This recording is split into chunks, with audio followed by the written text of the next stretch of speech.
Əsasən geri qaytarma və ruzi bərəkət işləri ilə bağlı müraciət edirlər.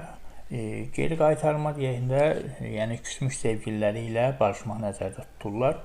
Əslində geri qaytarma adında bir iş yoxdur. Kim ki deyirsə ki, geri qaytarma əməli edirəm, o elə-belə adicə şirinlik edəcək.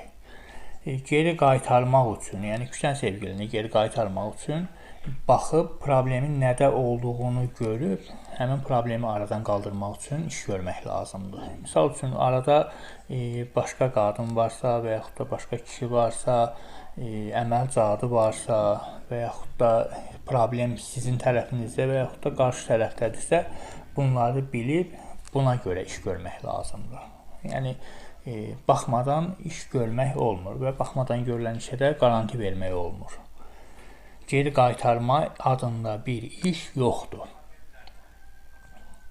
Geri qaytarma dedikləri iş adi elə-belə şirinlik işidir. Amma geri qaytarma nəticədir, işin nəticəsi. Geri qaytarmaq üçün də konkret olaraq problemləri görüb aradan qaldırmaq lazımdır. Qaldı ki, ruzi bərəkət məsələləri ilə bağlı əsasən bunu biznes adamları elətdirir.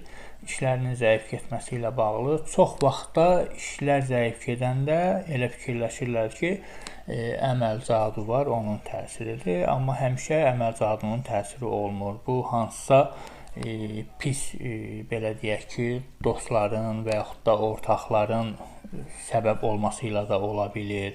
Uğursuzluqların olması ilə, uğursuz dövrün olması ilə əlaqədar da ola bilir. Ona görə də ruzi bərəkət üçün də iş görəndə baxıb problemin nədə olduğunu bilib, sonra iş görmək məsləhətdir.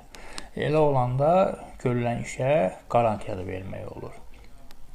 Bir də ki, daha çox soruşurlar ki, verilən suallardan biri də budur ki, ekstrasenslə falsıların fərqi nədir? Ekstrasenslər öz hissiyatı ilə baxır. Yəni, Azərbaycanda mən özümdən başqa ekstrasens tanımıram. Hansına baxası olsan, əlində bir dəstə kart o yana fırlayır, bu yana fırlayır. Bu kartı 100 dəfə qarışdırıb açsan, fərqli-fərqli şeylər çıxacaq. Təbii ki, kartla baxmaq heç bir halda düzgün deyil. Amma ekstrasens öz hissiyatı ilə hər şeyi deyir. Ona görə də yəni, bu kartı hamı qarışdırıb aça bilər də. Müraciət edəndə ekstrasensə müraciət etmək daha məsləhətdir.